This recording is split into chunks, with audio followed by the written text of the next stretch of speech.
SM's Björkson. Thank you very much, guys.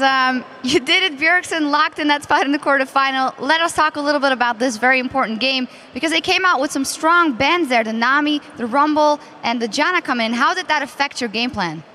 I feel like it's something we haven't really seen before, people trying to ban out Lustboy, but he's a really dominant force in the team, and people are slowly picking up that Lustboy he does a lot in all these games, and especially on the Nami Janna, so they tried to ban him out, but obviously had a really good showing on Braum, and Dire still had a great showing on Lulu, so we managed to be able to pick around those bans.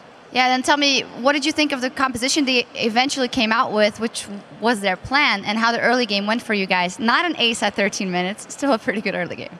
I think both comps are really, really good. They're just very different. They want to be looking for the flanks and some kind of like the insta-kill with the flank on Maokai and then Kha'Zix and Yasuo just jumping on the same target. But luckily we had a lot of shields. We had Lulu, Braum to just defend those targets when they try to go in and burst down one guy. And I think our comp just worked really well for our playstyle, and I think their comp worked for their playstyle. And altogether we just ended up winning the game.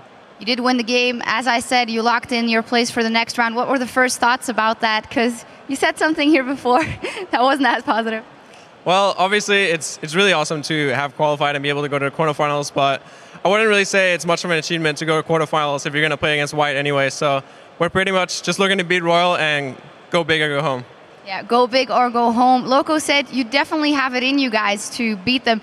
Did you feel personally outclassed in that game versus Royal Club, or was it the team? I wouldn't say any of us got personally outclassed. This is mostly how we came from the picking phase. We picked way different than we've done all the other games, and we're definitely looking to change that for the next game. I think we just need to reset and think that we had a bad plan going into the game and we had bad picks, and as soon as we can change that, we're going to do a lot better. And that's the story we heard as well. Final question, I also asked Loco, what do you think is a growing margin for this TSM in this tournament? He said, not that big as of right now, but what for you personally? This is in the end your first World Championship, even though you're very experienced already. Sorry? Your growth margin, you can see yourself going if you face off against these best mid laners in the world. I'd like to go as far as we can, obviously. I think White's probably one of the best teams here, maybe even the best team in the world, so I would love to face up against White in the finals. That's pretty much my dream for now. All right, fantastic. Well, congratulations on locking in that spot. Thank you. Thank you so much. All right, now we're going to kick it back over to the guys at the desk.